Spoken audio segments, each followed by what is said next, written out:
Magandang araw mga kapolitika at welcome back dito sa ating YouTube channel.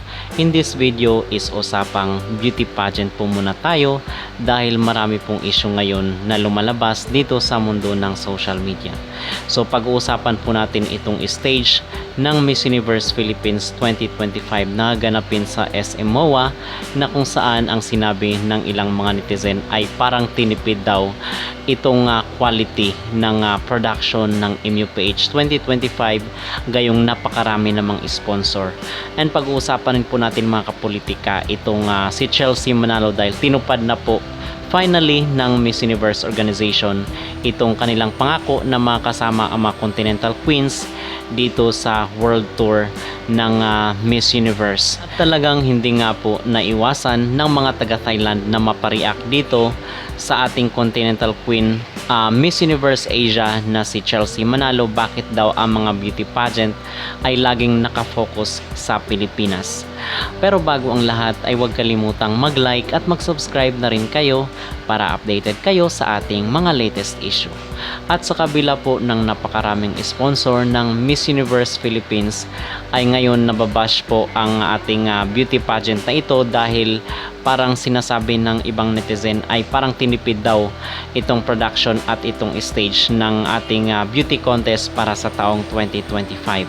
So, di ba last year is napakaraming mga sponsor, napakaraming mga commercials, and then bakit hindi daw masyadong maganda yung production ng show? So nag-expect ang mga Pinoy na somehow is magiging makikita naman natin na medyo in grande rin po at elegante yung maging production ng MUPH 2025.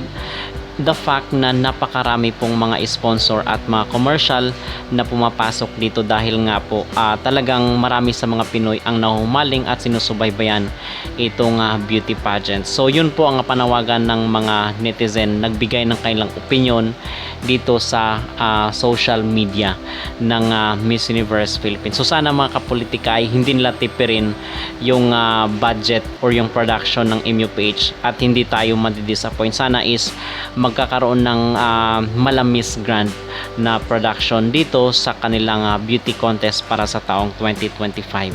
Okay, so yun po ang aking mag-reaction. Samantala, You feel so beautiful right now. Thank you so much for having us here. We are so honored that we are celebrating Songkran, wearing the very famous Thai silk. I know how important and respected the Thai silk is. That's why it's really well known in the whole world.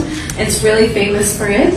So it's really beautiful, I think. Thank you so much for making us wear a really beautiful outfit here. Yeah, just like in the Philippines, actually we have so much fabrics as well. It represents our culture, it represents our diversity, it also respects about the hardworking people that we have, and I know it goes the same way here in Thailand. Glad that you love it นะคะชุดสวยมากใส่ชุดผ้าไหมนะคะเธอก็บอกว่าจริงๆเธอก็ชื่นชมนะคะเรื่องของงานฝีมืออยู่แล้วนะคะอย่างที่ฟิลิปปินส์ก็มีเรื่องของงานฝี Mabuhay! Hola! I'm Matilda!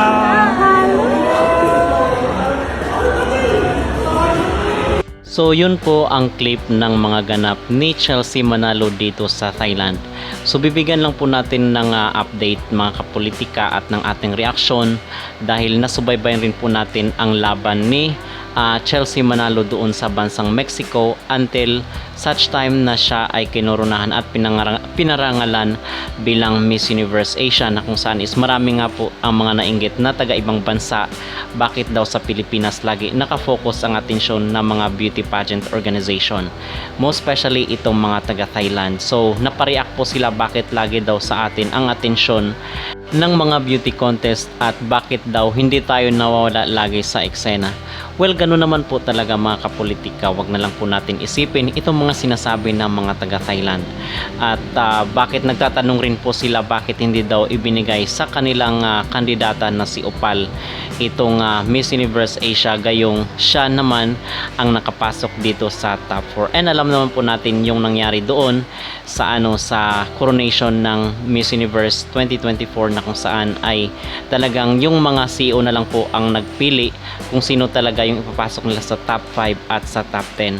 And alam naman siguro ng buong mundo or ng mga nagsusubaybay dito sa Miss Universe yung mga galawan na ngayon na lagi talagang nakakapasok ang Thailand dito sa top 5 dahil nga yung may-ari ay isang taga Thailand mismo. Okay?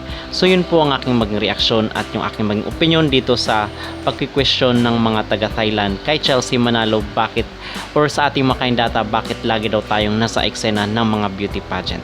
Ano ang inyong maging reaksyon dito mga kapolitika sa isyong ito na kung saan ang mga taga Thailand ay napareact dito kay Chelsea Manalo na ngayon ay nag-enjoy doon bilang Continental Queen of Asia sa Thailand. At the same time, ano rin po ang inyong mag-reaction dito sa stage ng MU Page 2025? Mag-comment down below at huwag kalimutang mag-like at mag-subscribe na rin kayo para updated kayo sa ating mga latest issue.